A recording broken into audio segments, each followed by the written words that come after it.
Continuamos hoje as conferências do nosso ciclo ao encontro da sociedade. Começo por ainda poder desejar um ano de 2023 o melhor possível e agradecendo ao nosso conferencista, o professor Manuel Sobrinho Simões, que hoje estará connosco para nos falar sobre a responsabilidade social da ciência. Professor Manuel Sobrinho Simões, em meu nome pessoal e em nome da Academia das Ciências do Instituto, agradecemos a sua participação com uma conferência tão importante como esta, que a todos nos vai esclarecer sobre problemas prementes e atuais e que tanto nos vão ajudar a refletir também sobre a responsabilidade social da ciência.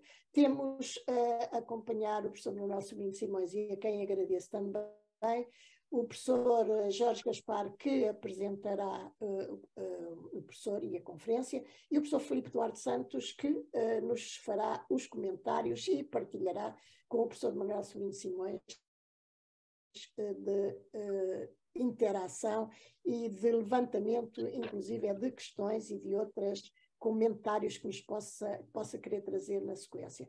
Agradeço também a todos os que querem estar connosco hoje aqui e ao Diário de Notícias, que faz a divulgação desta conferência e também publicou a entrevista com o professor Manuel Sobrinho Simões, e que sugiro vivamente que leiam aqueles que porventura não a conhecem, porque é muito importante e interessante sobre o tema.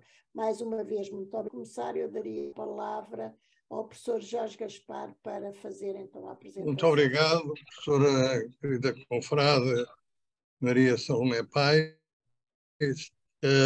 Já me, enfim, ajudou bastante, porque deu a introdução à introdução, e eu gostava de falar também sobre o enquadramento, não é, desta nossa conferência, mas para isso basta-me neste momento lembrar que isto é um ciclo Desafios da Ciência na Sociedade Contemporânea, que se integra no programa ao encontro da sociedade. E quero felicitar os organizadores deste ciclo, os confrades Jorge Soares, Maria Silvia Leão, Maria Helena Santos e Maria Salomé Paes, pelo excelente trabalho que tiveram e a capacidade de emparelhar esses cientistas, o que não é fácil. Tão forte e boa é a oferta, mas adequar o conferencista ao comentador, se possível, exponenciar as virtualidades de cada um. É o que acontece aqui connosco. Os confrades Filipe Duarte Santos e Manuel Sobrinho Simões constituem exemplos superlativos da prática de temas que nos reúnem hoje a propósito da responsabilidade social da ciência, da dimensão social ou das dimensões sociais da ciência. Desde logo, pelas implicações imediatas que as suas práticas científicas têm na vida social dos humanos, em temas tão preocupantemente atuais como a saúde e as alterações climáticas. O nosso querido confrade Sobrinho de Simões costuma levar isto com o sorriso, que eu estou avisado aqui, e nessa linha, ele tem uma frase que voltou a aparecer nesta lista ao Diário de Notícias, mas já apareceu noutra antes, embora sob outra verbalização, mas a ideia acho fenomenal, que é: a saúde não dá votos. A saúde não dá votos nem dá dinheiro, pois visto o que dá votos e dinheiro é a doença, como ele diz. E, portanto, quando eu digo saúde, também temos que pensar no reverso. As alterações climáticas é por demais evidente nos nossos dias, mas, sobretudo, eu queria chamar aqui a atenção, porque num caso ou noutro, as alterações climáticas, o clima, a saúde, a doença, são domínios onde a ciência tem sido mais confrontada, ao longo de milénios, mais confrontada com outra maneira de olhar os problemas que os humanos têm, que é o sagrado, não é? Nós estamos do lado do profano, mas ao lado do sagrado. E se há domínios onde o sagrado tem uma constância e um papel tão importante, são estes que nos trazem aqui hoje. O domínio da saúde / doença e o domínio do clima. Imaginem, nem o bom do nosso Papa atual fugiu à tentação de organizar uma peregrinação do clima em 2015 em Paris, e logo por azar a gruta, não é? A gruta de Nossa Senhora de Lourdes teve uma cheia, entrou a água, coisa que não acontecia há muito tempo, não é? Bem, em relação à saúde e à doença, basta percorrer o país norte a sul, visitar, como costumo fazer, visitar os santuários de peregrinação e nos ex-votos que encontram, enfim, males que nos apoquentam e aos quais a ciência tem feito, tem confrontado e tem feito resultados fantásticos, traduzidos também em respostas sociais. São dois domínios científicos estes, o da doença, como disse, e o das catástrofes correntes, o clima, que as respostas alternativas humanas têm procurado ao longo da história, uns projetos também nos devem interrogar, mas qual é, em resumo, a grande luta da ciência para este domínio? O principal é, penso eu, acomodar, e peço desculpa ao Manuel Sobrinho Simões se estou aqui a transgredir alguns dos aspectos da sua coerente apresentação, mas eu não gostava muito de dizer isto. O grande papel da ciência é, desde que há humanos, construir uma forma de acomodar esses humanos, sem os violentar, permitindo que eles cresçam, que se multipliquem, não é? Porque é esse o desígnio de qualquer espécie, no fundo. Agora é o saber acomodar essa população. E com algumas tropeções, o que é facto é, com a ajuda crescente da ciência, que nós temos conseguido acomodar, que vai crescendo. Claro que vai crescendo com algumas anomalias, e uma delas reflete precisamente no clima, não é? Chegamos ao ponto em que os humanos são dos principais fatores que levam a configurar o clima que nós temos. São as alterações climáticas de que, enfim, tanto nós vamos sabendo, e isso também muito pelo contributo que o Filipe Duarte nos tem dado neste momento. Este propósito, a ciência trabalha já, penso eu, no próximo passo. E ele está, eu verifiquei isso, no logotipo. Se olharem para o logotipo, não sei se foi propositado ou não, mas o logotipo desta conferência mostra precisamente, penso eu, o salto para lá do planeta. É a próxima etapa. É essa aventura também, porque a ciência também nos proporciona isso, que é espaços de aventura, de sonho, de utopia. E nós caminhamos muito provavelmente nesse sentido. Aqui a questão-chave, nestes últimos aspectos que eu fiz referência, é um tema que eu penso que também o Sr. Simões tem, penso, não sei, que ele tem abordado, é um tema que que é a chave para todas estas questões, que é a questão da alimentação. Nós temos que pensar mais na alimentação, talvez. Eu não sei se estou a contrariar aqui os conteúdos ou o espírito da conferência que vem a seguir, mas eu penso que não, que mais importante do que certas descobertas no domínio, nomeadamente tecnológico, da ciência, da saúde e da doença, temos que nos preocupar com a qualidade da alimentação. Qualidade e adequada quantidade.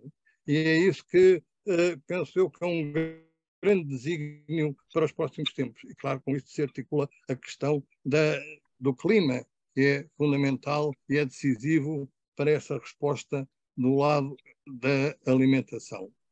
Ora, para que se mantenha esta tendência, para que a humanidade possa manter-se, se possível reduzindo as calamidades de fome, terá de saber, porque a fome, a alimentação, é muitas vezes o principal veículo e o principal fazedor de doenças, de calamidades e de epidemias. No passado assim era, a uma fome seguia-se geralmente uma doença, não é?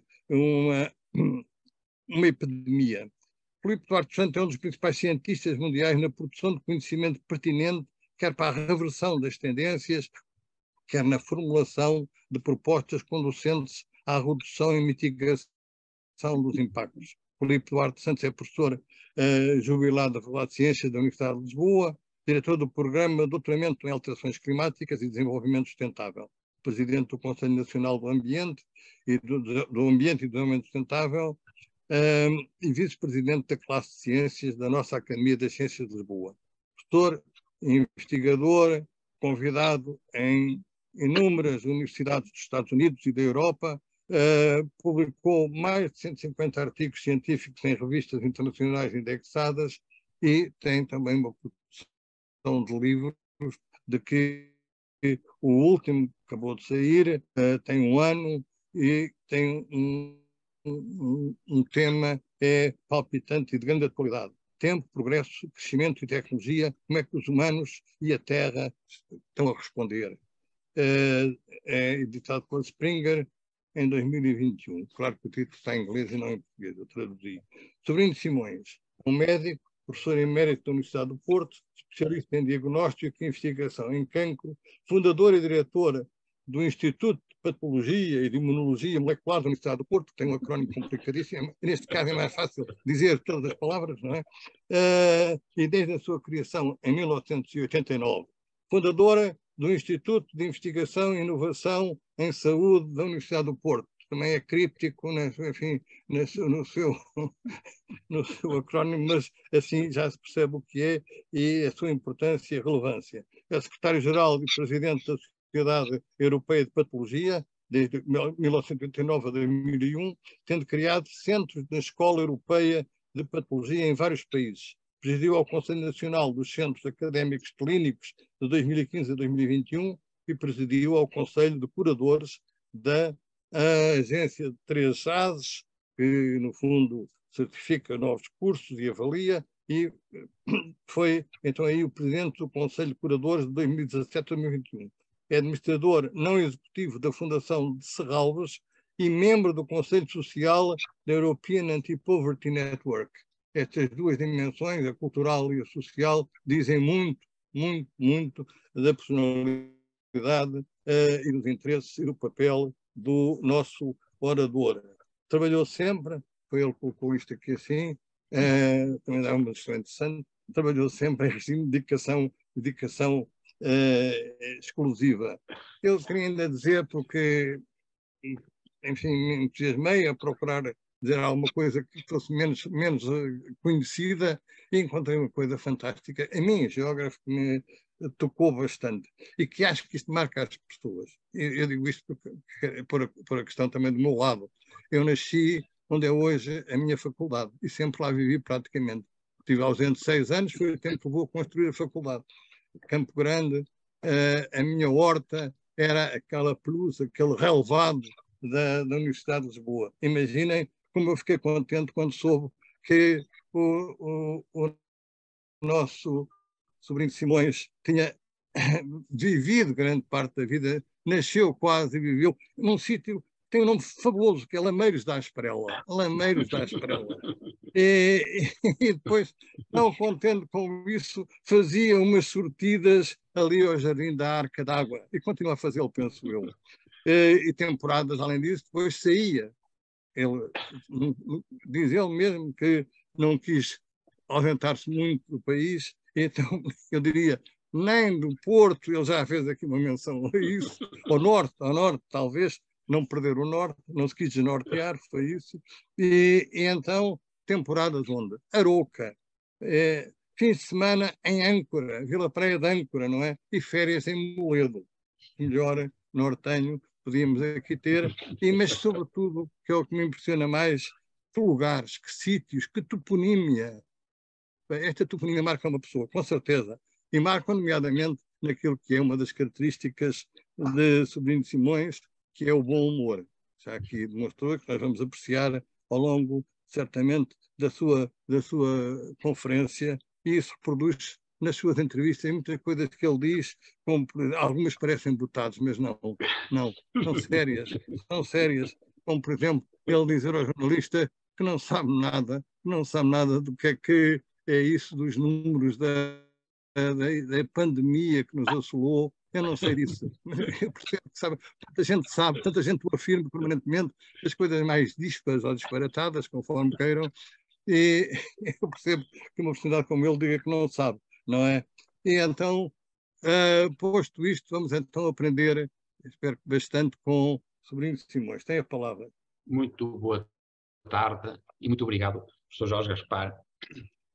Foi uma simpatia, realmente já é muito simpático. E o senhor foi uma simpatia, e esta coisa dos lameiros da Asprela, ao tempo que eu não ouvi esta expressão.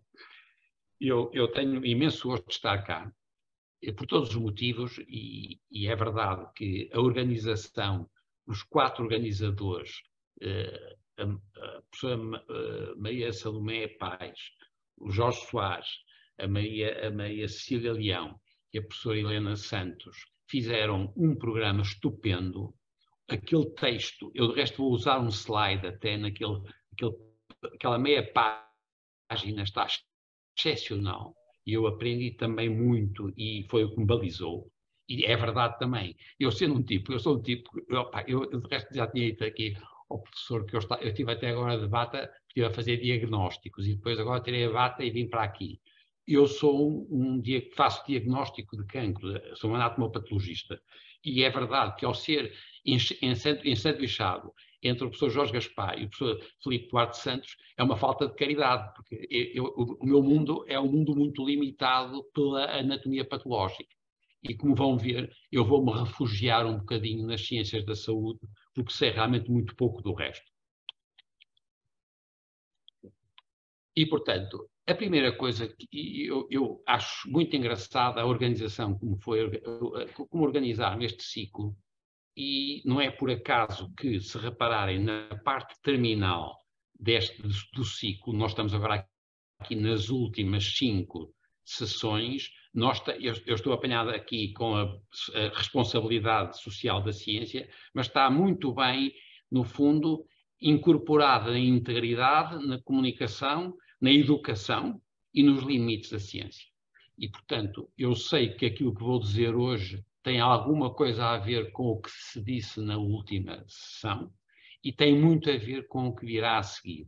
E eu, como é verdade, quando o Jorge me convidou para eu fazer esta participação, disse, eu sei muito pouco disto, mas ele disse, não, mas tu sabes outras coisas, e é verdade que eu penso que nós ganhamos muito se conversarmos e comunicarmos através das áreas, e eu vou fazer um esforço nesse sentido.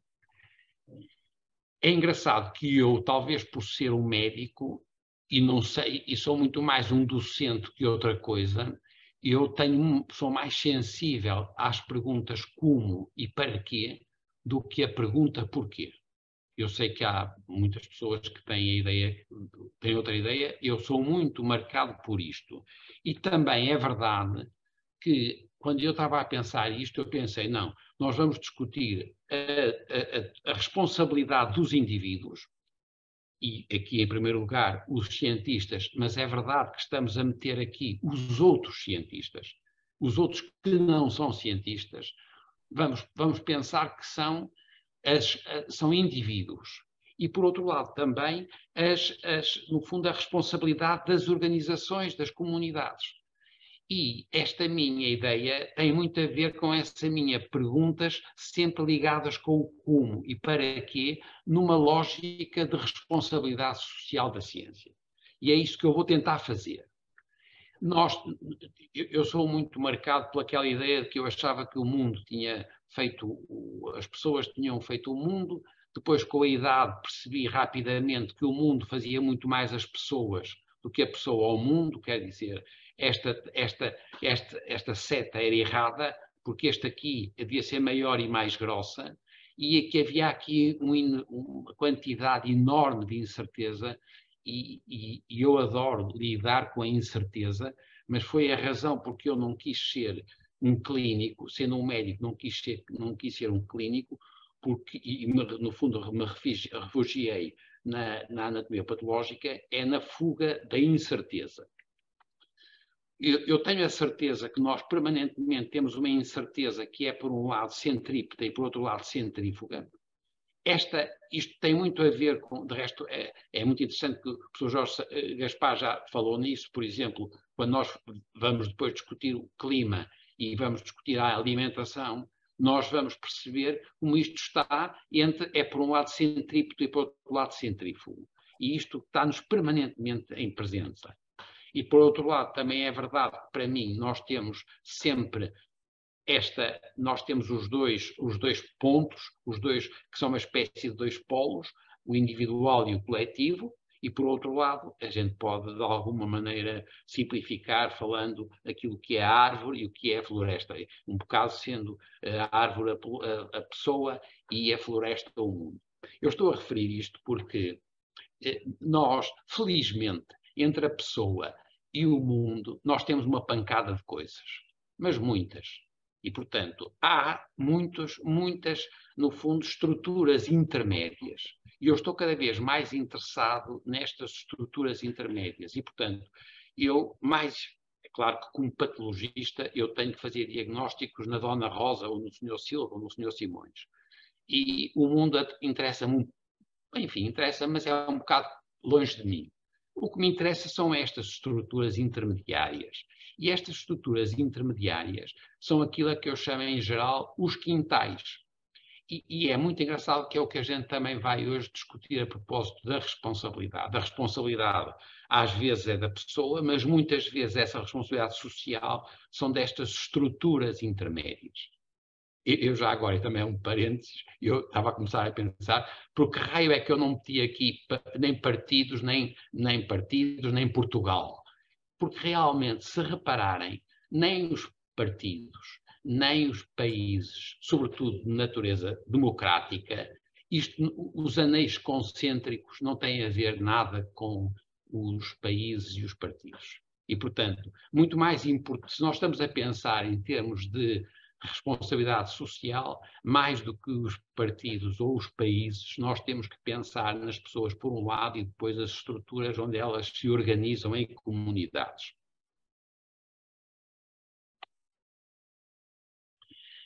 Eu não resisti, mas eu sei que com a Silvia e com o Jorge já discuti isto várias vezes. Nós estamos aqui, é o que a gente vai discutir hoje, porque a responsabilidade social da ciência tem a ver com a ciência, que tem duas expressões para mim que eu separo, mas é uma arte artificial, civilização e inovação tecnológica. Me apeteceu muito aqui meter aqui a biologia antropocêntrica, porque nós estamos cada vez mais a descobrir que entre a quantidade de hominídeos que nós temos entre os primatas não humanos e o Homo sapiens são imensos, é impressionante. Portanto, há aqui uma coisa extraordinária que é a biologia antropocêntrica, mas que está um bocado longe daqui, portanto, eu vou abandonar. E o que vou discutir convosco é, no fundo, esta coisa. Por um lado, a sustentabilidade e, por outro lado, a morte. E isto tem muito a ver com os aspectos que o professor Jorge Gaspar já falou, tem muito a ver, por exemplo, com a dimensão da população, tem a ver com as alterações que nós demos ao mundo onde vivemos, e às limitações que temos, por exemplo, de alimentar ou tratar as pessoas. Quando eu penso em humanidade e sustentabilidade, o que é que eu penso? É claro que isto é óbvio que a resposta está na humanidade, porque é evidente que tem que estar, e de resto depois o professor Filipe Santos Duarte Santos, desculpe, está muito mais, é óbvio, ele vai discutir isto muito melhor do que eu. Eu tenho tido sempre a noção, para mim, que é a sensação de que há um esgotamento, e tem muito a ver com a situação que nós temos no mundo de hoje, com a sustentabilidade das ecologias, por esgotamento dos recursos físico-biológicos, e, portanto, há aqui uma área que é claramente o esgotamento físico, mas eu estou convencido que nós temos por outro lado, dois outros tipos de esgotamento, que são da política, por exemplo, as desigualdades com assimetrias cada vez maiores, e também o esgotamento da relação interpessoal, com um fim da empatia. Pelo menos há cada vez mais um vazio. Eu penso que é mais do que falta, há uma vazia, mas há, portanto, este esgotamento. Quando nós pensamos porque é que a sustentabilidade é tão difícil, não é só por causa do esgotamento dos recursos, embora isso, claro, que é fundamental e de certeza que os meus amigos sabem isto muito melhor do que eu, mas nós temos problemas muito graves da política e da relação interpessoal. E é verdade que isto, quer a gente queira, quer não, tudo isto que estamos a dizer, e sobretudo no domínio do esgotamento, do esgotamento dos recursos físicos, nós estamos a diminuir drasticamente a biodiversidade e isto é um problema gravíssimo. E a responsabilidade social da ciência, neste aspecto, é crucial a gente perceber que esta responsabilidade social da ciência, nós precisamos de ter maior participação de pessoas que sabem do assunto. E, portanto, o que eu estou a chamar o científico panel, que é uma coisa que agora a gente por graça dizemos que somos manéis, portanto, somos os panel, são sempre homens, e, portanto, até agora, por um problema de género, há umas graças sobre que todos nós somos panel, que somos manéis. O Jorge Gaspar já disse que havia também havia um neto que também era Manuel, e, portanto, somos nós que fazemos os painéis, que são os painéis, são de manéis. E, portanto, e há aqui uma coisa que há umas senhoras que dizem nunca aparece nenhuma senhora, que são tudo painéis. Mas, enfim, não é, para além disto, há aqui um problema que é muito importante, que é o seguinte.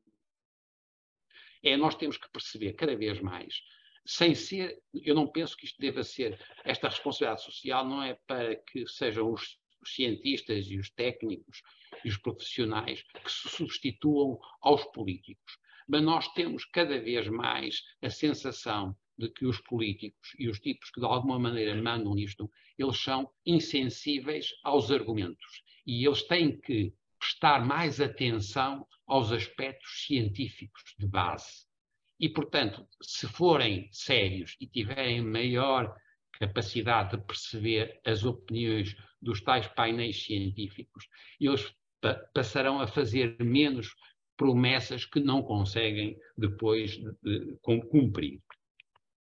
E eu não sei nada disto, mas, por exemplo, para mim, eu comecei a ver muitas doenças respiratórias intersticiais, de casos associadas depois a cancro do pulmão, e nós hoje sabemos, para além dos problemas, que são problemas gravíssimos dos fogos, e aquilo que isto significa, o que se passa em todo o mundo é extraordinário. Reparem que a grande massa das pessoas não consegue explicar bem quais são as causas. A explicação científica continua a ser limitada, e o que é, portanto, é um aspecto importantíssimo, e isto é verdade, e toda a gente percebe. Seja realmente, reparem que nós tivemos fogos na Suécia, é extraordinário. Mas eu queria chamar-lhes a atenção, porque é um aspecto para mim importante, que é, para além dos aspectos terríveis do desastre ecológico com os fogos, e fogos terríveis, e que não são facilmente explicáveis, nós temos agora também, reversamente, uma repercussão muito grave sobre as doenças. Doenças, sobretudo nesta altura, pelo menos para já, nas doenças respiratórias. Portanto, até aqui nós temos uma ligação àquilo que ele chamava, o professor Jorge Gaspar chamava a ligação, por um lado, entre as alterações climáticas e a saúde. Reparem aqui, é verdade, nós estamos a ter doenças respiratórias muito graves.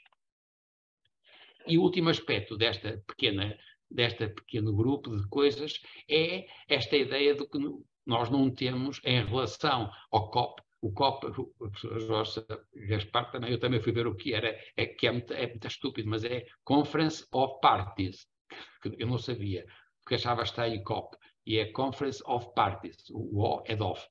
E é verdade que temos esta falência, e parte desta falência é por falta de liderança. E é cada vez mais, é verdade que há aqui, para proteger a natureza, é crucial haver apoio em dinheiro e em tempo, que eles chamam apoio político a certo, mas o que é mais importante é nós percebermos que durante 10 anos, por exemplo, entre 2010 e 2020, não foi, ou, portanto, foi uma década, eles criaram 20 objetivos e não conseguiram atingir nenhum deles. E, portanto, nós sabemos que, para além dos problemas que nós estamos a defrontar por razões que não conhecemos, temos, por exemplo, os tais fogos que aparecem às vezes sem nós conseguirmos explicar, nós estamos a lidar com situações onde nós sabemos que não temos tido capacidade de liderança e tem que ser liderança e tem que ser internacional, tem que ser global, que é o truque aqui, são as duas palavras, global e leadership, e nós temos, e há uma responsabilidade social aqui, que agora é de cada um de nós, mas que é verdade que passa para um registro muito superior. E agora, quanto à vida, ao ambiente e ao mundo, esta afirmação é uma afirmação muito atrevida, que a biologia é a única coisa que faz sentido em termos de evolução. Tem graça, isto é o doutor Teodósios. Eu depois, reparem que, agora isto é um parênteses, é outro parênteses. Isto agora eu tive um AVC e vejo uma arrasca para ler palavras complicadas. Mas aqui não é por ter tido o AVC. Eu mesmo quando não tinha o AVC já não conseguia ler. Mas é um homem conhecidíssimo. E o que ele diz é uma coisa extraordinária e que tem muito a ver também com o que já dissemos ao princípio, quando o professor Jorge Gaspar falava nisso. Tudo isto tem muita graça, e isto é verdade, em termos do Holoceno. À medida que nós entramos no Antropoceno e à medida que nós passamos a ter as modificações do homem, sapiens, no Antropoceno a sério, isto deixou de ser verdade. E nesta altura, a evolução per se não resolve o problema. E porquê é que eu estou a dizer isto?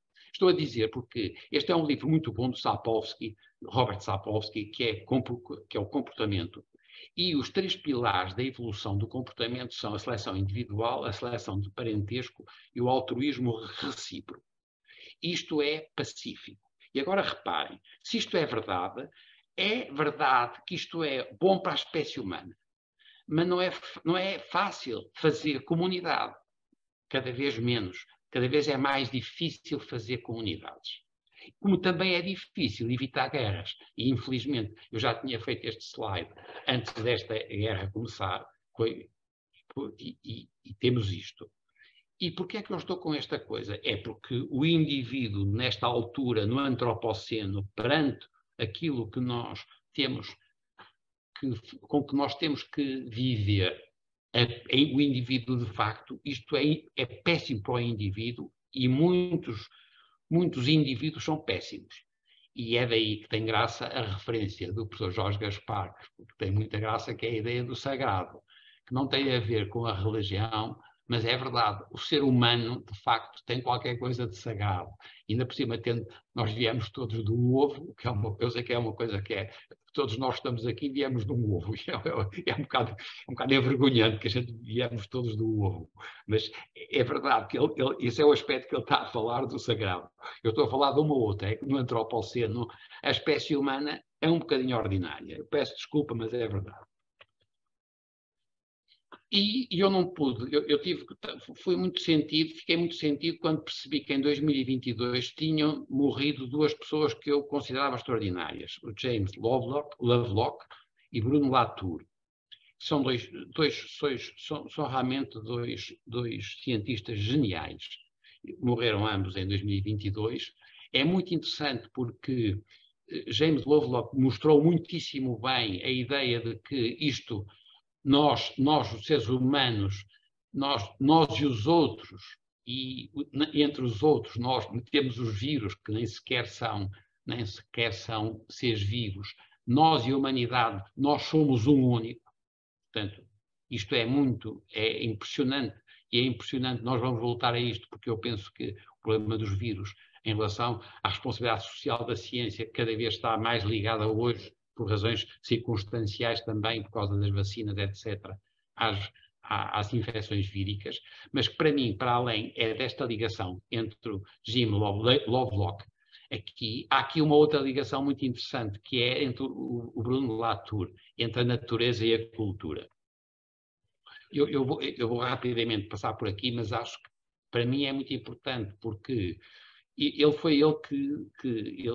dizia, odiava, porque ele dizia nunca, never. Ele foi o pai da hipótese da Gaia. E a Gaia é a ideia que a Terra é um organismo vivo que é capaz de fazer a sua autorregulação. E esta ideia é uma ideia extraordinária e é uma ideia que foi também muito utilizada por Bruno Latour. O Bruno Latour é muito mais novo e tinha uma ideia também interessantíssima, porque ele arguia que in the business of being convinced and convincing others. E é muito engraçado porque ele passa a vida a utilizar palavras com o conversar, conviver, contatar, confiar. A palavra confiar também é engraçado. Portanto, há aqui uma noção da importância da ligação com as ciências sociais, onde ele era fora de série. E agora reparem como é que nós saltamos daqui e como é que isto é do Y de novembro de 22, e ainda a propósito do obituário do Bruno Latour, António Guerreiro diz uma coisa como engraçado, que diz que a ecologia torna-nos loucos. E então, portanto, agora passa a ser as palavras de Bruno Latour, uma alteração com o mundo é precisamente esta alteração, do modo erudito, designar loucura, mas comporta também um equívoco fatal, o de supor que existem dois domínios, da natureza e o da cultura, quando a verdade é impossível separá-los. Se repararem, é por isso que eu estou só, desculpem lá voltar atrás, é porque aqui, enquanto que nós estávamos aqui na ideia de que nós somos natureza, e portanto não há diferença, e os vírus, por exemplo, estão aqui, é interessante que o Bruno Latour tenha esta ligação também extraordinária entre a natureza e a cultura.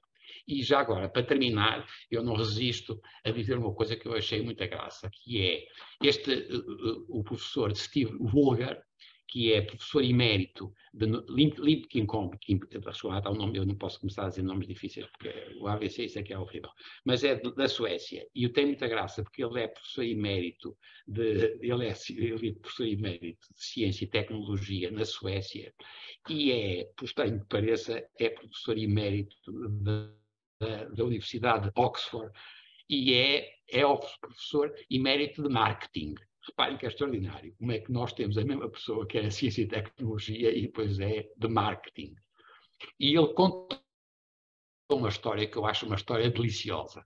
Porque ele, em 76, ele foi convidado, foi ter com o Latour à Califórnia, e ele mostrou-lhe um laboratório, porque ele nunca tinha visto as pessoas a trabalhar em laboratório, e os seus habitantes. E ele sempre diz isto com um aspecto que é muito engraçado, que é uma forma muito equívoca, uma distância analítica. E então ele diz uma coisa que eu acho das coisas mais deliciosas que eu já vi, que ele, com reverência, ele pegou numa pipeta e disse: olha, eles acreditam, medem a quantidade do líquido. Já repararam o que é um homem das ciências sociais mostrar-lhes uma pipeta e dizer assim, epá, vejam, eles calculam, eles pensam que estão a medir a quantidade. Isto tem uma ideia de que é impressionante a necessidade que nós temos de perceber que há problemas globais que precisam imenso de ciência social. E sem ter esses insights humanos, e portanto, por si só os dados e a ciência dura, não resolverá os desafios. Isto é, ele de resto existe de uma maneira muito curiosa, diz que estes assuntos não podem ser resolvidos nem sequer discutidos se for só com aquela ciência pura e dura sozinha. E eu acho que isto é impressionante e isto, de alguma maneira, justifica a razão, porque eu há pouco disse que tinha ficado muito bem impressionado com a qualidade da introdução ao ciclo, e aos 4 organizadores que eu já referi, e que escreveram isto que é muito importante, a propósito da responsabilidade social da ciência. A sociedade necessita de conhecer os valores e as práticas da ciência, capazes de gerar novos conhecimentos que, desejavelmente, contribuirão para uma sociedade melhor informada, mais justa e mais feliz. E eu acrescentei, como eu estava com este viés para discutir só a saúde, e escrevi, e desejavelmente com saúde, claro. Mas o que eu acho é que a ideia que tiveram neste ciclo e aquilo que estão a fazer ao longo, mensalmente, estas discussões, eu, por exemplo, penso que se tenho aprendido muito, tenho a certeza que as pessoas têm aprendido. Para nós, que somos, e isto é verdade para o Jorge Soares, que é como eu, patologista e médico, nós achamos isto é pacífico para nós, saúde para nós é quase sinónimo de bem-estar, é muitíssimo mais importante do que a doença, e isto passa sempre numa tensão entre o indivíduo e a comunidade. E depois, o que está aqui agora em causa, em relação à tal responsabilidade social da ciência, é qual é o papel da ciência na vida do dia-a-dia e, sobretudo agora, com o aumento exponencial da longevidade. Eu, para simplificar, a propósito da responsabilidade social da ciência, eu atrevi-me a escrever com ênfase nas ciências da saúde e agora ia discutir rapidamente estes 4 pontos, começando pela criação de conhecimento. É verdade, o conhecimento que está a ser criado de novo e dos últimos anos e das últimas dezenas de anos tem muito a ver com o desenvolvimento tecnológico. Eu não vou meter nisso, porque não sei nada disso. Mas, portanto, mesmo nas ciências da saúde, o que é mais importante em termos daquilo que é a importância social passa hoje muito pelas suas aplicações em termos de tecnologias. Nós fomos, de alguma maneira, surpreendidos, nós agora médicos, mas também os cidadãos, fomos surpreendidos com as infecções do Covid-19. É uma experiência extraordinária. A primeira coisa é que nós, de repente, voltámos a descobrir os vírus. E os vírus, reparem, não são sequer, eles não são seres vivos, são partículas com informação. Reparem, não são seres vivos. E agora reparem a quantidade de formas diferentes e quase humanoides de vírus. E agora voltamos, agora não quero chateá-los com isso, mas voltamos à tal história de que nós somos também natureza. E se eu tiver que escolher o assunto que mais vai modificar no futuro, não me refiro aos aspectos tecnológicos, refiro-me aos aspectos científicos. Tem a ver com os vírus, e isto é um mundo extraordinário, não é só necessariamente dos vírus, vai acontecer com outros micro-organismos, mas estes são extraordinários. Desde logo porque nós temos 60% a 70% de sequências homólogas dos vírus em nós, no homem moderno. Eu não sei se têm consciência disso, mas nós temos cada vez mais informação de que há bastantes situações de doenças que conhecíamos mal ou que nem sequer conhecíamos a causa e que nós comecemos a perceber que há uma associação entre algumas doenças neurodegenerativas e doenças mentais com infecções. Por exemplo, hoje há alguma evidência sólida em relação à esclerose múltipla. E depois a outra, que é também extraordinária. Por um lado, isto é tal ligação entre os vírus. Nós temos, não é que tenhamos incorporado vírus, mas nós temos material do ADN nosso que, ao longo de milhões de anos, foram incorporando sequências que são sequências víricas. E, por outro lado, nós temos uma quantidade imensa de metabolitos em circulação e outros produtos de origem não humana nos nossos fluidos. E quase todos estes metabolitos são de origem no microbioma, no tubo digestivo, no aparelho respiratório, no aparelho urinário. É sobretudo no tubo digestivo porque é aí que nós temos maior capacidade de absorção. Mas é verdade que isto existe. E agora reparem, quando nós estudamos aquilo que se passou reparem, tudo isto é antropoceno.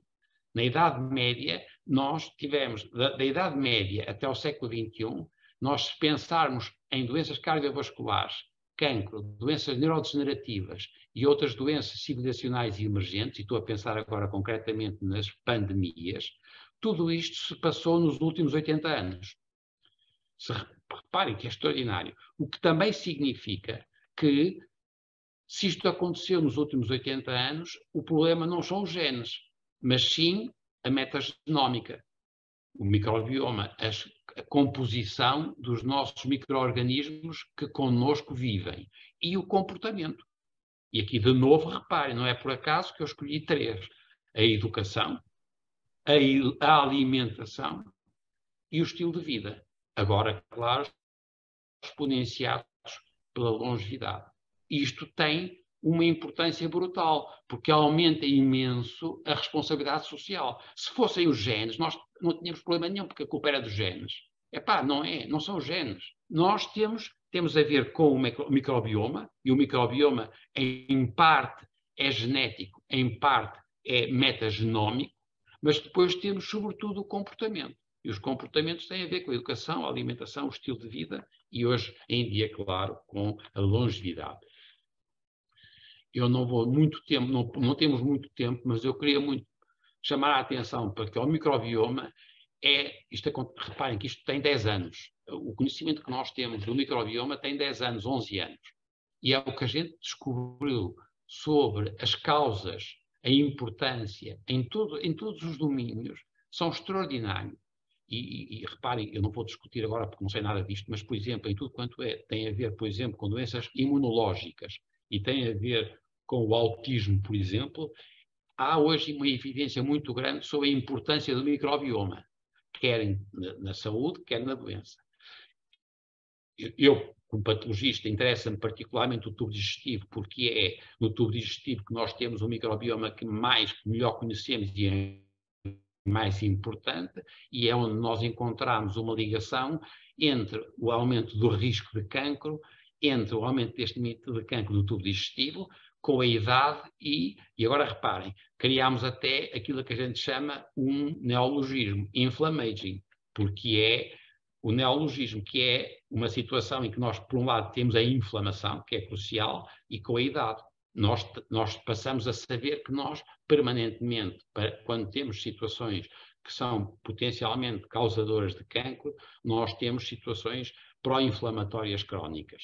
E isto para mim, aumenta a responsabilidade social da ciência, de novo, porque não é genético, porque tem muito a ver com coisas que têm a ver com a alimentação e com o microbioma, e temos alternativas, para além de alternativas em termos de prevenção e diagnóstico precoce. Eu agora tenho medo porque a Cecília e o Jorge, de certeza, que ficaram horrorizados. Lá aparecem os meus 3 bolas. Os genes, o ambiente com o microbioma e o sorte e azar. E agora já sabem. E no meio, até lhes vou meter a inflamação, podem ser para cima ou para baixo, e é verdade. E é daqui que vem a incerteza. E nós já sabemos que esta possibilidade de perceber que é verdade que há influência genética, que nós herdamos, mas muito mais importante é aquilo que nós estamos a ver com o ambiente, com o microbioma, a tal educação, a alimentação, o estilo de vida, a inflamação e depois a sorte ao azar e daí a incerteza. Em relação a disseminar os conhecimentos cada vez a maior quantidade e aplicar os conhecimentos, nós temos agora os Big Data e a inteligência artificial e as máquinas inteligentes, etc. Eu só trouxe 2 coisas porque são 2 pessoas que nós tivemos aqui no Porto e de quem nós ficámos amigos, que são 2 prémios Nobel e que têm muito engraçado, porque é o Sidney Brenner, que em 2002, quando ganhou o prémio Nobel, disse que nós estávamos a afundar numa quantidade, num oceano de dados. E precisamos imenso de knowledge, de conhecimento. E tem graça, porque 20 anos depois, Paul Nurse, também Nobel, disse: os dados por si só não são apenas um meio de chegar ao conhecimento. Não é por si só um conhecimento. Esta ideia é extraordinária. A ideia de que os Big Data dão capacidade enorme de perceber, é verdade, dão informação, mas depois tem que haver conhecimento e compreensão. E agora reparem, para trabalhar isto, a primeira coisa é, em relação ao comportamento humano, nós precisamos de ter uma linguagem comum. E é verdade que as ciências sociais computacionais vão ser cruciais para a gente perceber como é que devemos de ligar universos distintos.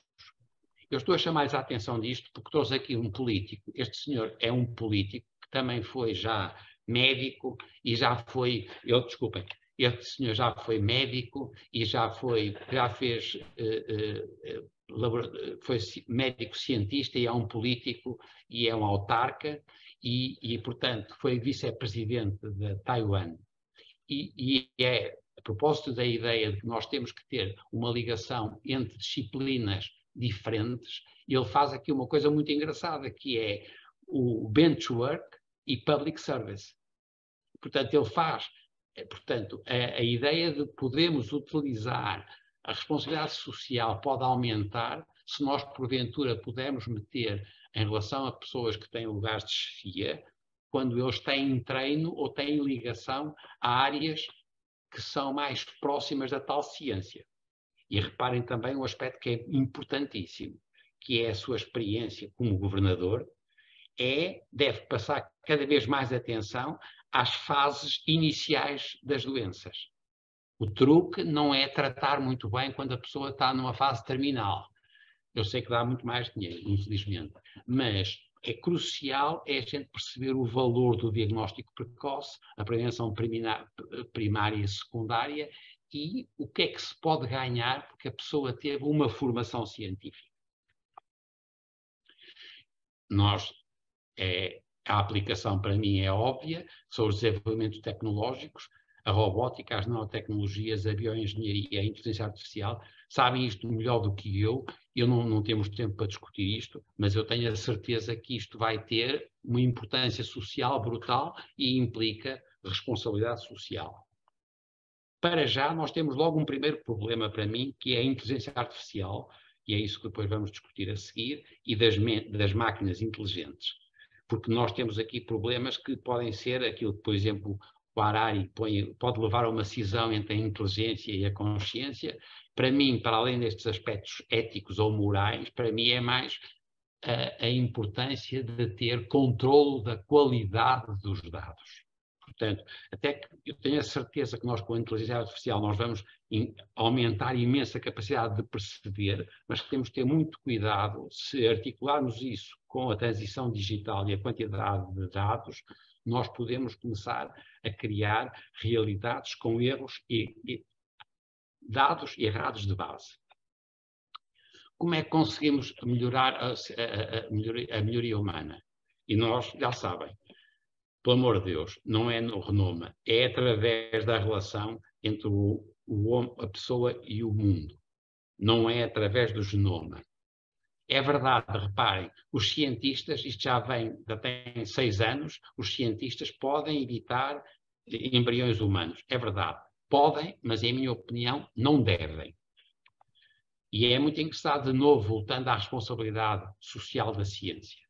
Quando eles discutem o que é que significa editar o genoma, que ele dizia muito bem, é perguntar se devemos fazer isto. Não é responder como, porque a gente sabe fazer isto. Eu não sei, mas as pessoas sabem fazer. Como é que se faz isto? Mas é se devemos ou não. E a minha resposta é a minha opinião, claro. Não há melhoria genética da espécie. Sou totalmente a favor da utilização de tratamentos genéticos, de erros genéticos. Sou totalmente contra a ideia de fazer a melhoria genética da espécie. E sim, claro, a educação, cultura, trabalho, exemplo, etc. E agora reparem, este é o último aspecto desta coisa final que é temos que perceber que, quando se diz que nós podemos editar e fazer um embrião, é verdade, mas há a complexidade das alterações genéticas, quando se fazem, por exemplo, seleção de embriões, é extraordinário. E, portanto, tudo que tem a ver com a fertilização in vitro, é horrível. E a gente perceber que há vantagens e não há desvantagens e perigos, não estão ainda compreendidas. E, portanto, eu continuo a achar uma coisa, já há pouco dissemos isto, e se calhar vamos depois discutir, porque o professor Duarte Santos sabe disto muito mais do que eu não acho que isto deve ser entregue, estas decisões devem ser entregues aos especialistas e aos cientistas só. Tem que ter uma discussão social e da sociedade, portanto, dos cidadãos. Há um problema da cidadania que, em relação a aspectos destes, são mais importantes do que só ter cientistas ou técnicos ou tipos que sabem muito disto ou daquilo. E agora reparem, não é por acaso que nós temos alterações genéticas que hoje em dia nós já podemos saber quais são os riscos de doenças imunes. Se repararem, nós hoje sabemos que há centenas de milhares de variantes genéticas que podem evitar o risco de doenças imunes. Eu não vou ter tempo para discutir convosco, mas nós, por exemplo, sabemos que nós temos mais de 6 milhões, 6,5 milhões de variantes de risco para haver aterosclerose das coronárias. 6,6 milhões. Estes 6 milhões e meio, há 3 milhões para cima e 3 milhões e meio para baixo. Isto é, estas alterações, estas variações ou variantes, não são o mesmo sentido. E, portanto, utilizar isto com características de diagnóstico preciso, para mim, não há hipótese. E é por isso que, na minha opinião, nós temos uma evolução extraordinária da medicina baseada na evidência que passou para a precisão e que a genómica ajudou imenso, mas eu penso que nós, a partir dessa precisão, sobretudo a partir de dados genómicos e epigenómicos, nós precisamos da personalização a partir da medicina de precisão, graças à medicina narrativa, que é o percurso das pessoas no domínio psicossocial. E já agora, acho que a gente tem que ter muito cuidado com o excesso de crença na genómica e nos big data. E já agora também ficam a saber uma coisa. Nós somos muito bons em medicina de precisão para prescrever, por exemplo, medicamentos. Tudo quanto é prescrever é bom. Mas se nós tivermos no registro de prever, a nossa capacidade de medicina de precisão é muito baixa e nós temos é que ir para a personalização. Finalmente, a controlar a qualidade dos conhecimentos. Este é um ponto crucial e nós estamos desgraçados. Desculpem, isto é do El País e, portanto, podem, a palavra de honra, que isto era sério. E porque é uma transição, foi o jornal que fez um trabalho científico e publicou no El País. E se repararem, tem aqui, isto é o cancro do pulmão, a incidência e a prevalência. E reparem como é diferente o cancro do pulmão em Portugal da Espanha. E eles dizem uma coisa com graça, que o Atlas mostra manchas vermelhas de excesso de risco de morte pelos dois países, mas também destapa uma aparente barreira. Isto é extraordinário. Eu só lhes quero mostrar isto. Nós, em Portugal, por exemplo, o pulmão e a bexiga, praticamente, nós temos valores abaixo de menos de metade entre o pulmão e a bexiga, e isto passa pela fronteira. E da mesma maneira, em relação à próstata e ao estômago, que só são mais do dobro em Portugal do que no estômago. Qual é o meu ponto aqui? É a qualidade do registro. Nós não podemos continuar a discutir estes aspectos com qualidade de dados como este. E, portanto, se eu tiver que identificar o meu problema hoje dos big data, da quantidade grande de informação, não é tanta quantidade de informação, é a qualidade dessa informação.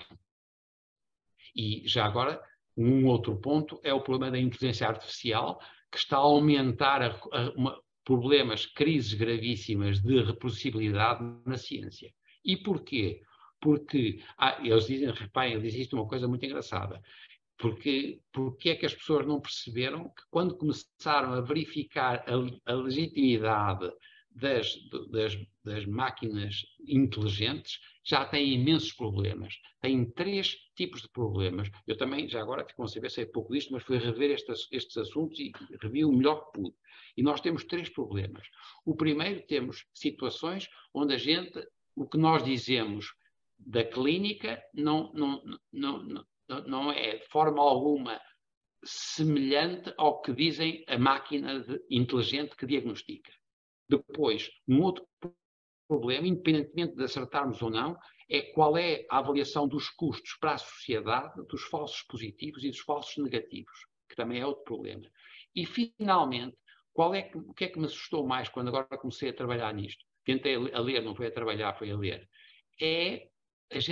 As pessoas estão a falar de coisas que não conhecem bem. E este é um problema terrível, porque não é um médico ou um clínico pura e simplesmente que consegue perceber, avaliar com segurança os resultados que são os resultados dessas máquinas. E, portanto, nós temos um problema de qualidade dos dados. E a última coisa que eu quero mostrar-lhes é o que se passou com a Covid.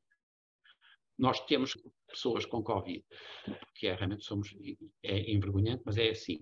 Mas a inconsistência do excesso de mortalidade só em parte é devido ao problema do modelo, mas só em parte. E nós não sabemos o que é que se passa. E nós sabemos que em 2020 e 2021 houve 2,7 vezes mais vezes maior do que o oficial. E nós não sabemos. E, portanto, se nós não sabemos, nós temos um problema da qualidade dos dados e nós não podemos estabelecer políticas públicas a partir daqui. Qual a responsabilidade da ciência em direção ao futuro? É lidar com o aumento da longevidade em futuras pandemias. Isto é, sobretudo, no fundo, lidar com o envelhecimento cuidadoso e melhorar a nossa capacidade de fazer prevenção através das vacinas. Temos que conhecer e compreender, e já agora isto significa que nós temos que lidar com a incerteza, não é lidar com a fraude. O Alexandre Quintanilha, na última reunião, disse uma coisa muito interessante, disse: o meu problema não é a incerteza, o meu problema é a mentira. Eu não estou a falar em mentira, mas estou a dizer, nós temos que conhecer e compreender, porque temos que lidar bem com a incerteza, que é um problema. Mas temos que distinguir o que é incerteza do que é fraude. E, finalmente, isto também parece uma coisa óbvia, mas é verdade, nós temos que lidar com a decisão que vamos decidir se atuamos ou não atuamos. E nós, cada vez mais, vamos ter, às vezes, que decidir não atuar. Isto é uma responsabilidade social importantíssima. E agora, reparem, nós sabemos que mesmo agora, nós continuamos a ter, depois da Covid, a estratégia das vacinas continua a falhar. Ela continua a falhar, em parte, por razões empresariais e de custos. Eu sei que há aqui um problema de dinheiro, mas é também um problema de que nós não sabemos o suficiente. E, portanto, nós não vamos resolver muitas situações se não formos capazes de melhorar o conhecimento. Os 2 últimos pontos é a longevidade. Nós temos que ganhar a prevenção do envelhecimento. E nós temos que ganhar, tanto quanto possível, a experiência com o Japão, que é de longe o país com melhor experiência. E é verdade que a única coisa que eles sabem muito bem é que as novas gerações, que são cada vez mais velhas, têm mais saúde porque são melhor educadas. Esta eu sei que parece uma coisa muito simples, mas é crucial. E a última coisa é como é que a gente transformará o futuro das pessoas cada vez mais velhas. Por estranho que pareça, é de pequenino que se torce o pepino, na família, na escola e na comunidade. E aqui para nós, a responsabilidade é nossa. E muito obrigado. Muito obrigado, querido professor Celino Simões, que nos deixou todos a refletir nas nossas vidas e também, eu diria, na vida da Academia das Ciências, porque talvez a Academia das Ciências seja um ambiente adequado para esta necessidade de transversalidade que teve sempre patente na sua exposição. Tenho que me calar e, claro, que dar a palavra ao Filipe Duarte Santos, que nos vai fazer um comentário. Eu estou muito, muito, muito ansioso de ouvir esse comentário. Bom, eu queria começar por agradecer o convite para esta intervenção e agradecer as palavras do professor Jorge Gaspar, que me dirigiu. Também, primeiro de tudo, de felicitar os organizadores por esta iniciativa, por este ciclo, que me parece muito oportuna e muito bem planeada, e de facto, penso que a Academia fica... É muito bom para a Academia ter estas iniciativas e que são correspondidas por um conjunto muito grande que nos estão a ouvir e que ouvem as outras palestras também. Ora bem, eu quando enfim, tive esta oportunidade, não é, de falar, fui estudar um bocadinho as questões da responsabilidade da ciência e, em particular, da responsabilidade social da ciência. E deixem-me primeiro dizer algumas coisas mais, enfim, generalistas, digamos assim, mas mais do ponto de vista conceptual. A responsabilidade é um conceito relacional, que deriva do verbo responder, e, portanto, refere-se a uma relação envolvendo três elementos, pelo menos. Quais são? Bom, alguém é responsável por algo com outro alguém. Além disso, a responsabilidade é atributiva, ou seja, resultante de uma atribuição social de deveres ou de culpabilidade, até,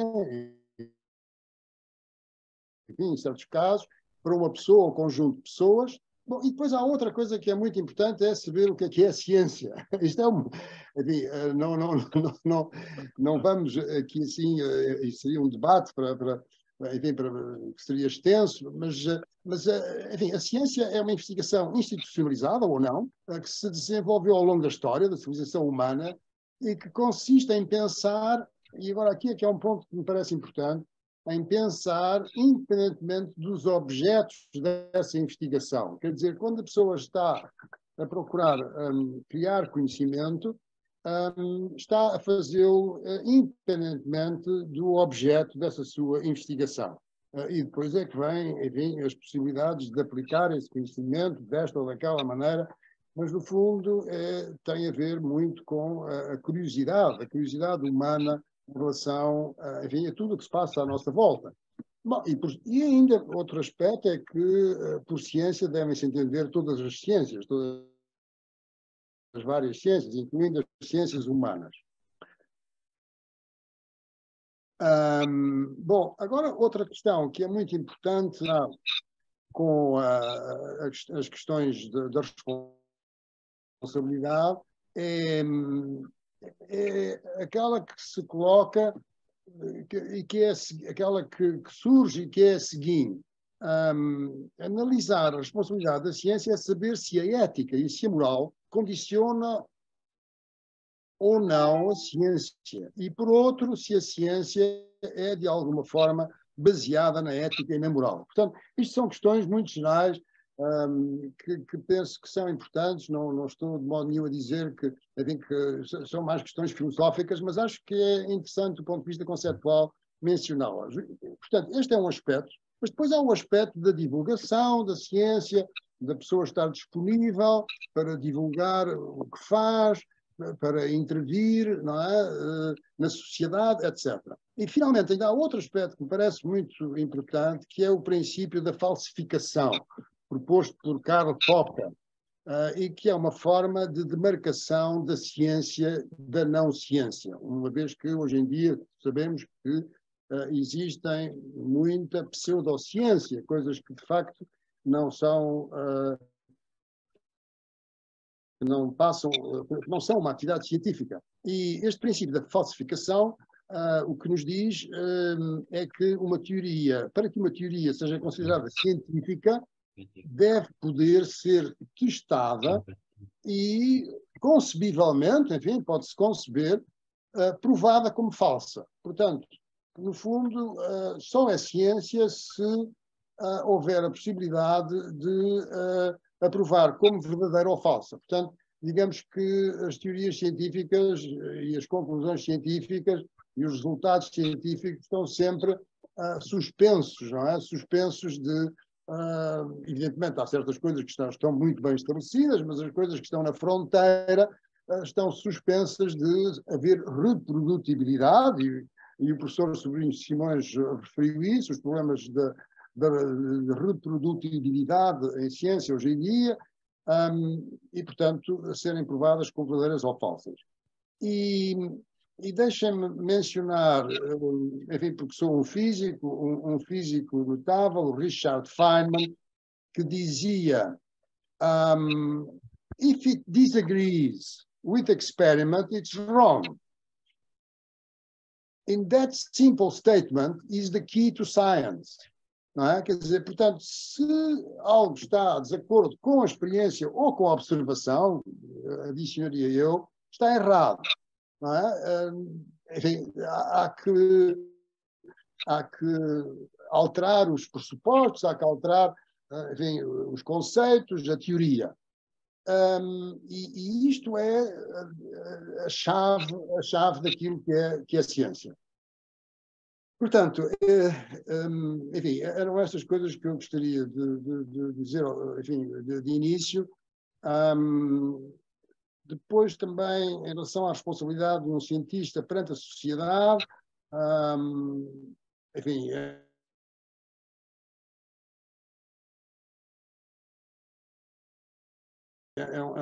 envolve um conjunto de fatores e está interligado com os problemas com aspectos éticos e morais da ciência. Mas podemos dizer, de uma forma um pouco abstrata, que a responsabilidade científica é o dever de conduzir e aplicar a ciência com integridade, foi outra coisa que foi salientada pelo professor Sobrinho Simões, com integridade, no interesse da humanidade, num espírito de gestão do ambiente e com respeito pelos direitos humanos. Ora bem, aqui parece-me que começam os problemas, porque como é que se definem os interesses da humanidade numa situação em que, por exemplo, os interesses geoestratégicos das grandes potências mundiais são dominantes, em que a cooperação geoestratégica está a diminuir, e, portanto, são esses aspectos também que importa neste contexto. Bom, o que eu quero dizer com isto é que uma coisa são os princípios na sua pureza, outra coisa são a prática, não é? A prática dos cientistas através do mundo e, enfim, os problemas com que são confrontados. Os cientistas são como qualquer outro ser humano, têm, enfim, a sua vida, as suas necessidades, as suas expectativas, e, portanto, são, digamos,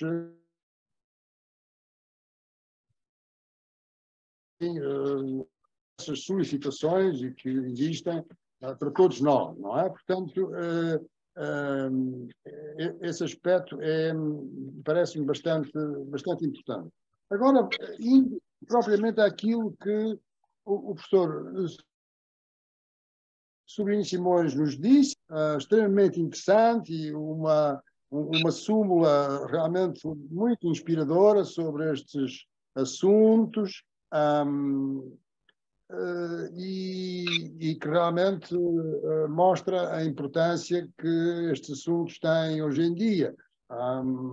Uma das coisas que, indo praticamente para o fim daquilo que tinha aqui escrito, enquanto ouvia a intervenção, a questão da melhoria genética da espécie humana. Eu penso que esse é uma questão central, e eu devo dizer, desde logo, que estou inteiramente com a posição de que foi defendida pelo professor Sobrinho Simões, mas devo dizer também que tenho dúvidas que é essa a posição que vai prevalecer. Tenho dúvidas.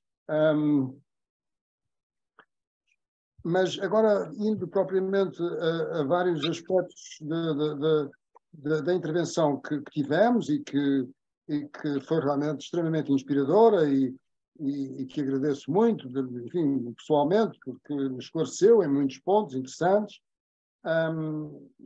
Uma das coisas, houve duas coisas com as quais eu estou profundamente de acordo com o que disse o professor Sobrinho Simões, que são estas duas: as desigualdades cada vez maiores.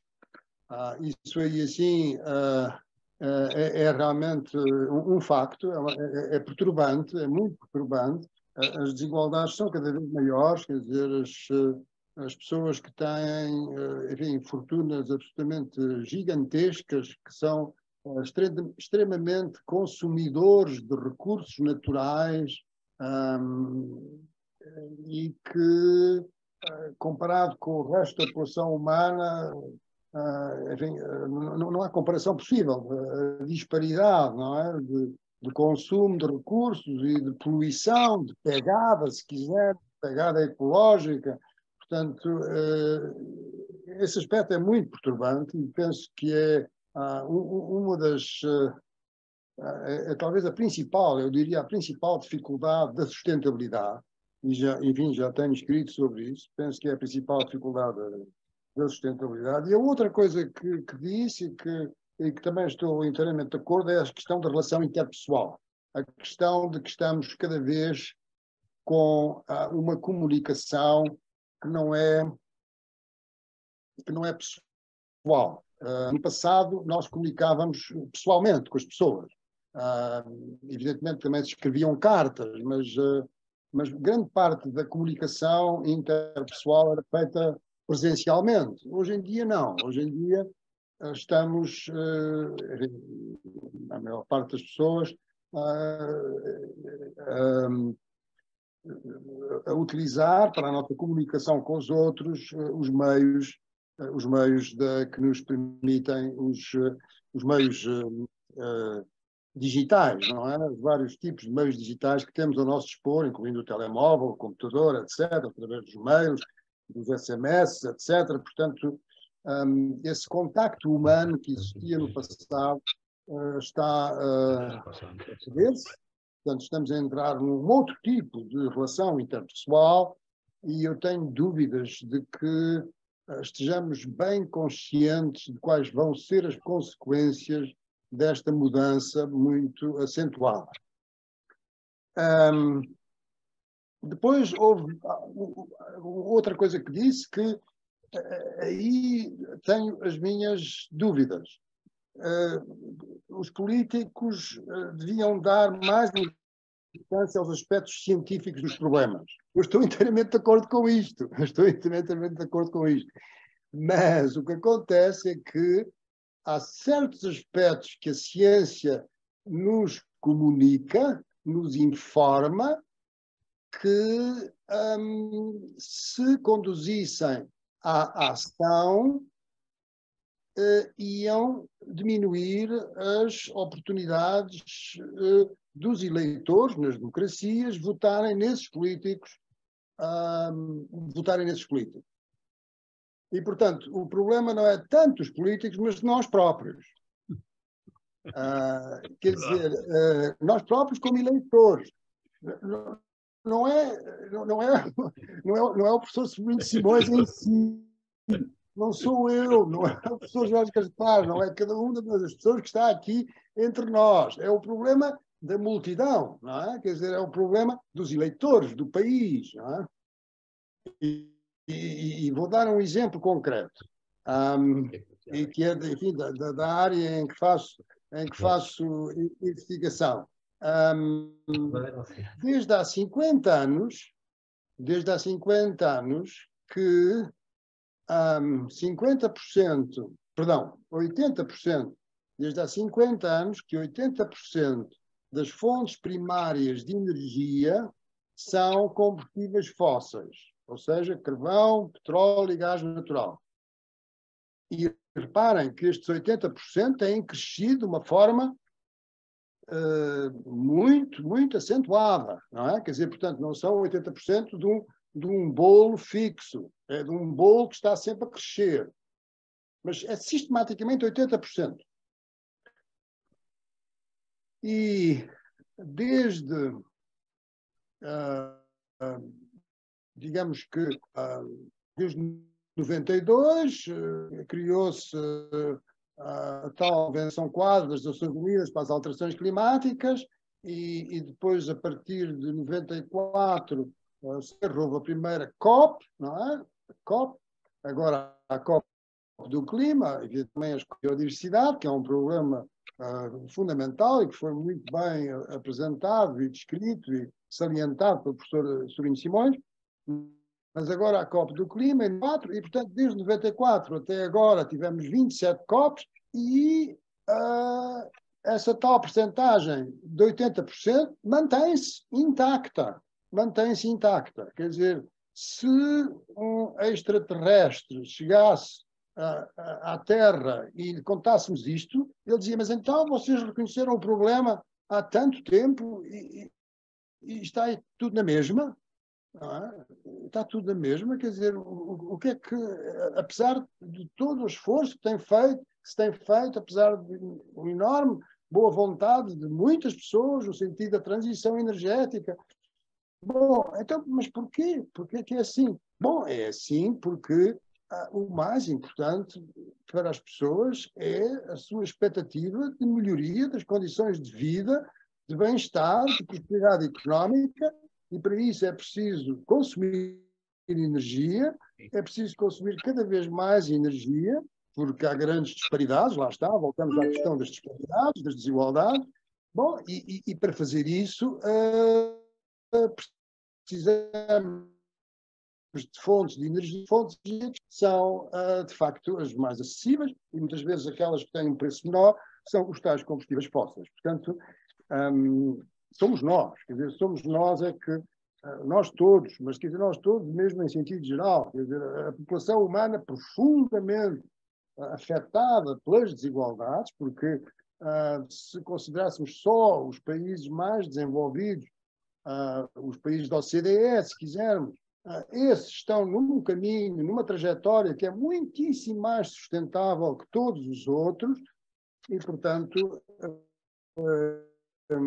apesar, a ciência nos diz, apesar dos artigos que são publicados em termos das questões de sustentabilidade, no que respeita à biodiversidade, no que respeita às alterações climáticas, no que respeita a muitos outros temas, apesar disso, saem todos os dias artigos, a ciência está permanentemente a avançar as fronteiras do conhecimento nesses domínios e a indicar quais são as consequências da inação, mas apesar disso as coisas não se mudam, enfim, ao ritmo que seria de esperar ou que, de facto, é necessário para evitarmos impactos mais gravosos. Depois, outro aspecto muito interessante, importante, que referiu foi a questão das alterações climáticas e da saúde, e, portanto, há uma notícia que eu tive no outro dia, que, enfim, que foi publicada num jornal, mas que poderá provavelmente esclarecer-nos sobre isso, mas foi detectada em populações imigrantes nos países do Golfo, nos países do Médio Oriente, em particular a Arábia Saudita, o Catar, enfim, aqueles países, foi detectada nos imigrantes provenientes do sul da Ásia, Nepal em particular, foi detectada que nesses imigrantes que trabalham na construção civil e trabalham na construção civil ao ar livre, com esforço físico, a temperaturas muito elevadas, temperaturas superiores a 45 graus, de uma forma prolongada, foi detectada doenças no fígado, doenças no fígado, enfim, com grande incidência, com uma grande incidência. E isso é atribuído a que o nosso organismo não está adaptado a fazer esforços com temperaturas realmente, enfim, acima de 40, 45 graus, e muito menos 50 graus, onde já existem essas temperaturas em algumas regiões do globo. Outra coisa que referiu, e aqui também penso que é uma questão problemática, é a questão da liderança global. Referiu a liderança global. Bom, esse é outro aspecto que eu juntaria aos outros dois que já referi, que referiu, que é as desigualdades cada vez maiores e a questão das relações interpessoais. Eu referi ao terceiro, referia como sendo a diminuição da cooperação geoestratégica. E sem cooperação geoestratégica, sobretudo entre as grandes potências, a sustentabilidade torna-se muito mais difícil. Não estou a dizer que seja impossível, torna-se muito mais difícil. E para falar também de uma coisa muito concreta, a transição energética é dificultada pelo facto de haver, neste momento, uma enorme tensão no que respeita ao comércio, no fundo, e à economia entre os Estados Unidos e a China. Enfim, e há outras tensões, e há até, evidentemente, a guerra que temos presentemente. Portanto, estamos muito longe de haver uma liderança global e, infelizmente, o nível de cooperação geoestratégica tem estado a diminuir. Bom, e era essencialmente isto. Eu penso que isto temos aqui uma oportunidade para debater e para intervir. Era essencialmente isto que eu tinha para dizer. São estes os pontos que eu tinha aqui. Para dar outro exemplo desta competição geoestratégica neste momento, um dos pontos essenciais são a questão dos circuitos integrados, não é? Dos chips, que têm tido uma evolução tecnológica absolutamente extraordinária, e são os chamados microchips, e que em 2020 fabricaram-se mais de 932 mil milhões de chips em todo o mundo, alimentando uma indústria de 440 mil milhões de euros. E estes microchips são essenciais para a transição energética, são essenciais para a digitalização, são essenciais para a economia, hoje em dia, dos países, para o crescimento económico, e para as questões de segurança e para as questões das armas, não é? Das armas. E é aqui que se centra, em grande parte, este conflito entre a China e os Estados Unidos. E a Europa está, enfim, no meio destes dois gigantes, não é? E o que é que isto tem a ver com a ciência? Bom, tem a ver com a ciência porque chegou-se a estas capacidades extraordinárias de digitalização através da ciência, não é? Quer dizer, portanto, esse é um aspecto que é importante salientar. O nível da integração que se faz desses circuitos eletrónicos nos chips, nos anos 80, e foi iniciado nos anos 80 com milhares de transistores num chip, centenas de milhares de transistores, mas a partir de 2016 temos 10 mil milhões de transistores por chip. 10 mil milhões. Portanto, é extraordinário como é que realmente se consegue uma coisa destas, mas isto tem um poder extraordinário. E enquanto o mundo estiver muito dividido, não é? E portanto, este poder digamos, tem uma relevância muito grande em tudo aquilo que se passa no mundo. Bom, e vou-me calar aqui, sim, Obrigado. já falei muito. Muito obrigado. Não falo nada mais, só que o tempo é que é limitado. E eu vou propor a seguinte estratégia global para nós sairmos daqui todos satisfeitos e não vermos, como eu estou a ver, alguns abandonos, não é? Porque não merecem as suas... Mas o jantar também é uma realidade e nós, embora não tendo resvalado muito no tempo, estamos nos limites. Eu sugeria o seguinte: quem quer falar, eu avaliei a procura, enfim, seja, que sente num ponto apenas e que esse ponto esteja diretamente relacionado com a intervenção, com a conferência do professor Manuel Sobrinho Simões, que assim terá facilitado a sua tarefa, que será, no fim, fazer uma síntese e, na medida do possível, dar respostas a algumas dúvidas que lhe sejam colocadas, algumas questões que sejam colocadas. Posto isto, eu agradecia, como método mais seguro, que fossem ao lugar das reações e clicassem na mãozinha que iria aparecer aqui. Quem tiver dificuldade nessa metodologia, levanta o braço, braceja, só que não tem, mas lembre-se que não tem o microfone aberto, não é? Esse será concedido depois pela nossa regi. Eu vou parar um bocadinho. Já temos um pedido de intervenção, Fernando Paulo Batista, a quem eu, conhecendo-nos bem, olá, bom ano, eu pedi-lhe para responder àquilo que eu solicitei, incisivo, focar num ponto e ser breve. Bom, quero saudar antes de mais a magnífica direção da nossa academia, os excelentes conferencistas de hoje e todos os meus queridos confrades, até porque estou numa situação de muito sofrimento, porque minha esposa foi gravemente atropelada aqui junto a uma passadeira dos peões. E, portanto, tenho que me compreendam que este momento também é de libertação dessa tensão profunda em que tenho vivido cerca de 2 meses na solidão da minha casa. O que vos quero transmitir é um testemunho que eu tive o cuidado de redigir porque li a convocatória e a sua temática.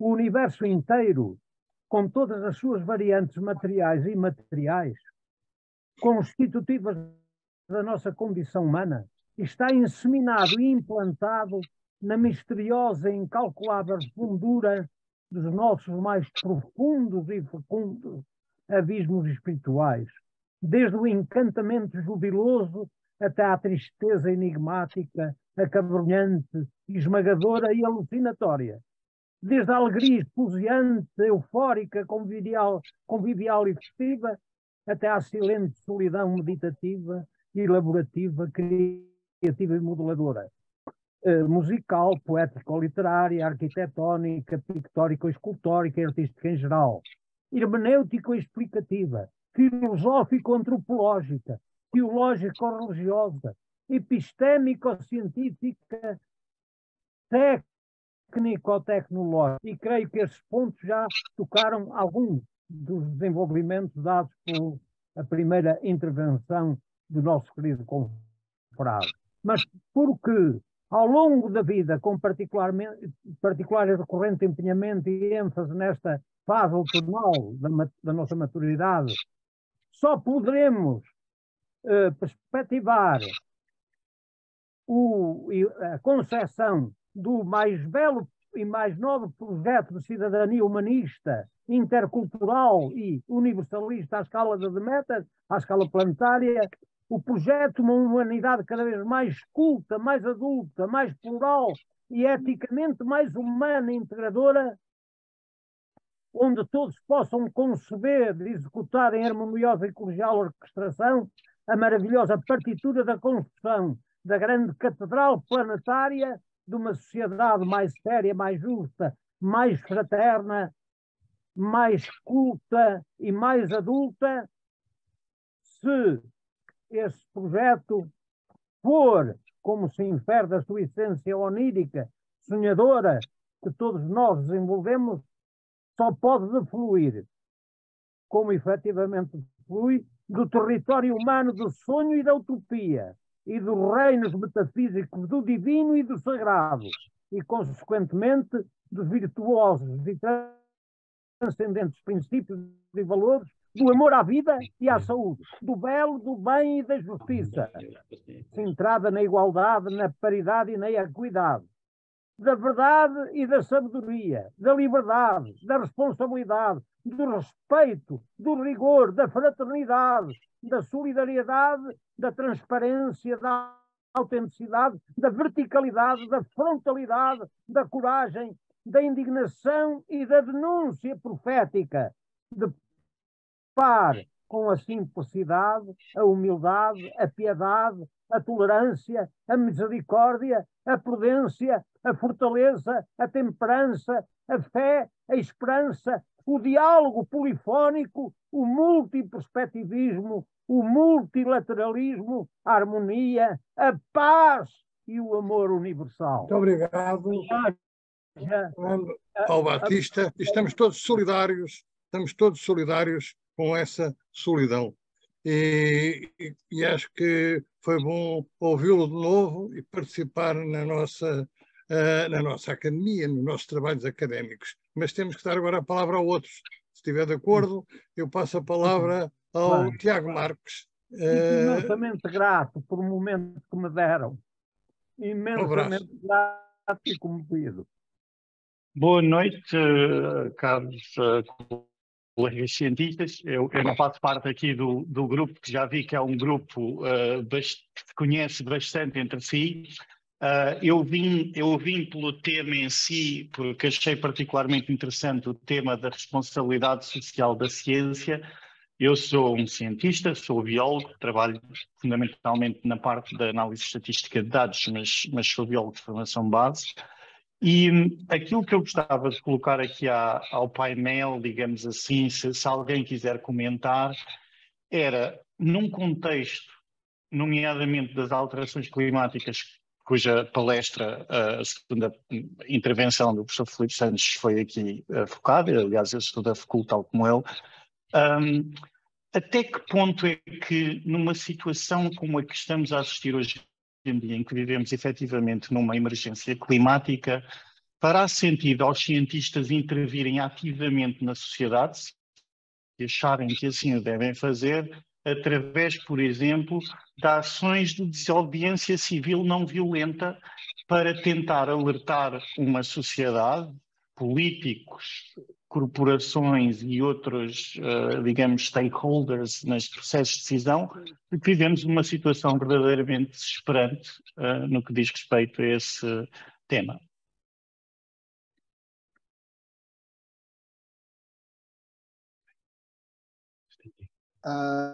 Muito obrigado. Eu não sei se há mais alguém que queira. Então, enquanto se definem posições, eu passo a palavra ao professor Sobrinho Simões. Professor, não. Isto é o professor, não? É o professor Filipe. O Filipe Duarte Santos. É porque a pergunta é para ele, não é para mim. Não, mas era essa, penso que foi a minha interpretação. Ele está a comentar, ele ainda vai ter a palavra para fazer um comentário. Ele é que se meteu naquilo. Não, eu estou de acordo. Eu não quero só dizer nada. O nosso problema, que foi, no fundo, o professor Filipe Duarte Santos disse sempre a mesma coisa, embora, claro, muito mais elegantemente. O grande problema aqui é que um homem, um voto, é uma chatice. Mas não se arranjou melhor. E, portanto, parte destas coisas que acontecem e as diferenças entre os países e a geoestratégia e os problemas é porque esta coisa de uma democracia que tem os votos de decidir põe problemas muito complicados. Mas eu acho que o professor sabe muito mais do que eu se ele acha ou não que esta coisa tem uma solução. Posso falar? Posso? Sim, senhor. Pois, quer dizer, eu penso que a questão não é apenas das democracias, quer dizer, a questão é também das autocracias. Porque, reparem, o que aconteceu, por exemplo, na China, não é? Na China, nas últimas 2 décadas, o produto interno bruto a preços constantes cresceu de 1 milhão de milhão, o trillion, não é? O trillion americano ou inglês, e o nosso bilhão, para 17,7. Para 17,7. Portanto, e como é que isso se conseguiu? Bom, isso tirou da pobreza centenas de milhões de pessoas. E como é que isso se conseguiu? Conseguiu-se com base no carvão. No carvão. E, portanto, quer dizer, esta é a realidade. As emissões de dióxido de carbono na China dispararam. Portanto, é um problema que eu percebo enfim, a intervenção do professor Sobrinho Simões, mas, quer dizer, o problema é nosso, humano, quer dizer, é de nós próprios.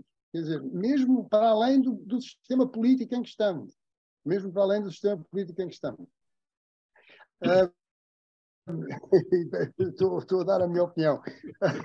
Em relação à questão da responsabilidade social, penso que é uma questão muito interessante e, enfim, muito atual, porque há movimentos de desobediência civil que relativamente à emergência climática, e penso que é uma questão muito pessoal. Há pessoas que estão, e estamos a falar sobretudo de jovens, e é indubitável que os jovens vão ser mais afetados do que nós. Eu, velhote como sou, não é? Vou fazer 81 anos, portanto, bem vê, quer dizer, a mim já as alterações climáticas não vão afetar assim muito. Agora, aos jovens, quer dizer, não tenho nenhuma visão catastrofista do futuro, isso não tenho. Tenho uma visão de degradação da qualidade de vida das populações humanas. E isso, sim. Agora, quer dizer, nós temos uma capacidade de adaptação enorme. Não é? O Homo sapiens tem uma capacidade de adaptação enorme. Agora, portanto, compreende-se que sejam os mais jovens que têm essa iniciativa da desobediência civil. Pessoalmente, eu não faço desobediência civil, essa posição, e penso que é uma decisão muito de caráter individual. Obrigado. Então, professor Sobrinho Simões, quer fazer algum remate, algum comentário final? Não, professor, eu aprendi muito Ótimo. E, portanto, we are done. Então, vamos ver em que medida é que esse novo saber se vai reproduzir e vai contribuir para aquilo que foi, penso, a mensagem, apesar de tudo, apesar deste final, enfim, um pouco turbulento, mas muito importante, muito político, já ao nível da superestrutura, vai ajudar para que estes cientistas tenham tomado mais consciência ainda do seu papel. E neste contexto, eu pedia à nossa presidente do Instituto de Estudos para fazer o encerramento da sessão. Muito obrigada, professor Jorge Gaspar, por me passar a palavra, para dizer quão importante me pareceu esta conferência e esta intervenção, quer do professor, da conferência do professor Sobrinho Simões, o comentário do professor Filipe Duarte Santos e claramente também a coordenação com a introdução que o professor Jorge Gaspar fez, em que, penso eu, sem quebra de qualquer ligação, foi extraordinária a interação que foi feita e que nos trouxe não só o rigor e a noção da responsabilidade que é de cada um de nós e de todos sobre a responsabilidade social da ciência, mas também que nos alertou para aspectos cruciais cruciais e fundamentais que temos que equacionar neste tempo em que vivemos, como aliás foi colocado também nas próprias questões que foram apresentadas. Portanto, eu quero agradecer vivamente ao professor Severino Simões, conferencista, com todo o conhecimento que nos trouxe e até quase chamando-nos para os desafios e tudo aquilo que temos que colocar em relação a este tema, e também à maneira como o professor Jorge Gaspar e o professor Filipe Duarte Santos interatuaram neste contexto. E já agora aproveitava também para informar que cá estaremos de novo no dia 25 de janeiro deste ano. Convidamos a todos a participar na próxima conferência da professora Paula Martins da Silva sobre integridade em ciência, e que tem como coordenação a professora Maria Cecília Leão e o professor José Rueff. A todos, muito obrigada por estarem connosco e muito obrigada mais uma vez ao enriquecimento que os nossos intervenientes de hoje trouxeram a este ciclo do Instituto de Altos Estudos. Muito obrigada. Muito obrigado, muito obrigado. Ainda há pessoas que gostavam de falar, mas seria um pouco extemporâneo. Eu peço que o façam por escrito, por e-mail, e será integrado certamente no relatório final desta conferência. Professor Severino Simões, professor querido amigo Filipe Duarte Santos, muito obrigado e até à próxima. Até à próxima. Muito obrigado. Muito obrigado. Muito obrigado.